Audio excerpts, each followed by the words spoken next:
Okay. మీరు మీరు బయటకొచ్చారు okay. ఎంతమంది అంటే 90% ఆడోళ్ళు ఫేస్ చేస్తున్న సిచ్యువేషనే ఇది.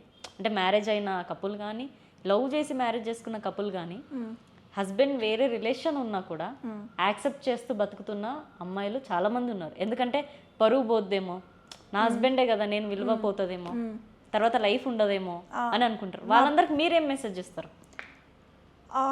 చాలామంది ఉన్నారు అలాగా, నాకు తెలిసిన వాళ్ళు కూడా ఉన్నారు. పిల్లల లైఫ్ పాడైపోద్ది నేను వెళ్ళిపోతే నా హస్బెండ్ని వదిలి, లేకపోతే నా హస్బెండ్ వేరే పెళ్ళి చేసుకొని వేరే పిల్లలు పుట్టితే నా పిల్లల్ని ఎవరు చూస్తారు అలా అనుకుని కూడా ఉండిపోతారు. ప్లస్ కొంతమంది నన్ను వదిలేసి ఎక్కడికి వెళ్తాడు, నేను ఎక్కడికి వెళ్ళనివ్వను అని కూడా ఉంటారు. సో అది ఏమంటానంటే వాళ్ళ గురించి రెస్పెక్ట్ లేదు, సెల్ఫ్ రెస్పెక్ట్ తక్కువ, వాళ్ళకి కాన్ఫిడెన్స్ తక్కువ.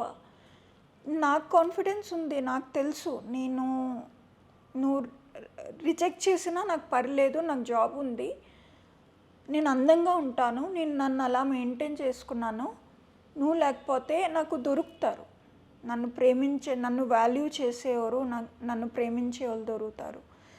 కానీ ఈ ప్రాసెస్ మొత్తం చాలా స్ట్రెస్ఫుల్ అన్నమాట. మళ్ళీ ఎతికి మళ్ళీ ఎవరినైనా ప్రేమించి మళ్ళీ పెళ్లి చేసుకుని ఆ ప్రాసెస్ ద్వారా వెళ్ళకూడదని ఆడోళ్ళు కాంప్రమైజ్ చేసి ఉండిపోతారు. సో మనకి ఆ గట్స్ ఉండాలి, కాదంటే కాదు, వద్దంటే వద్దు, అంతే. మరి ఈ రోజులుగా లవ్ చేస్తున్నాను నేను పెళ్లి చేసుకుంటా అంటే ఓకే అంటారా మీరు?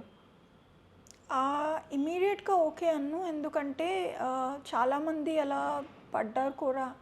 వెనకతల నువ్వంటే నేను నాకు పిచ్చి.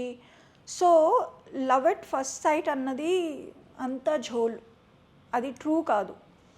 మనిషి అట్రాక్ట్ అయ్యి లవ్ అంటారు, కానీ నా లోపల ఏంటుందో నా బాధలు ఏంటో అవన్నీ తెలుసుకోకుండా నన్ను ప్రేమిస్తే అది లవ్ కాదు. సో మేబీ టైం ఇస్తాను, ఛాన్స్ ఇస్తాను, నాకు నచ్చితే డెఫినెట్లీ ఛాన్స్ ఇస్తాను. నాకు కంపాటిబుల్ అవుతే వై నాట్, ఎవరైనా దొరికితే.